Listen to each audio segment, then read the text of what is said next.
Singapura menjadi saksi di tengah ketidakpastian geopolitik dan tantangan ekonomi global.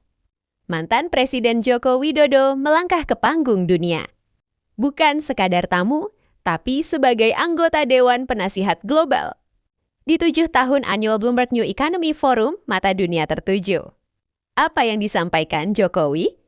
Mengapa pidatonya di forum bergengsi? Ini menjadi kunci untuk memahami arah baru pembangunan Indonesia dan perannya dalam ekonomi ekstrem global. Tonton sampai habis. Bloomberg New Economy Forum atau BNF adalah tempat berkumpulnya 500 lebih tokoh paling berpengaruh di dunia, mulai dari Perdana Menteri Singapura, Lawrence, hingga CEO perusahaan raksasa teknologi. Tema utamanya sangat relevan. Thriving in an Age of Extremes. Bertahan di era ekstrem.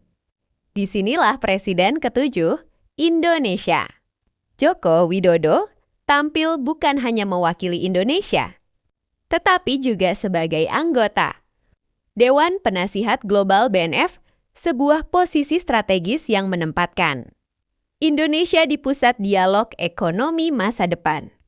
Jokowi mendapat kehormatan memberikan closing address pada hari terakhir, Jumat 21 November 2000. Pidato ini menjadi panggung sempurna untuk memaparkan blueprint besar arah pembangunan Indonesia dan peran strategis kita dalam ekonomi global.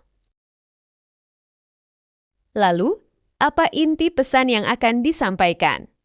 Jokowi yang membuat para investor dan pemimpin global mencatat, Jokowi menekankan 3 pilar fundamental yang harus dimiliki setiap negara untuk membuat keputusan ekonomi yang cepat dan akurat di masa depan. Intelligent Economic Intelligence. Jokowi menegaskan bahwa data ekonomi harus real-time. Di era serba cepat ini, mengandalkan data lama sama dengan bunuh diri. Proses pengambilan keputusan ekonomi harus didasarkan pada informasi yang up to the second. Peran krusial AI dan 5G. Dia menyoroti bahwa artificial intelligence AI dan jaringan 5G bukan lagi kemewahan, tetapi kebutuhan vital dalam ekonomi ke depan. Inilah fondasi untuk mengolah intelijen ekonomi menjadi kebijakan yang tepat sasaran. Hilirisasi dan value chain secara implisit. Jokowi terus membawa pesan andalannya, hilirisasi.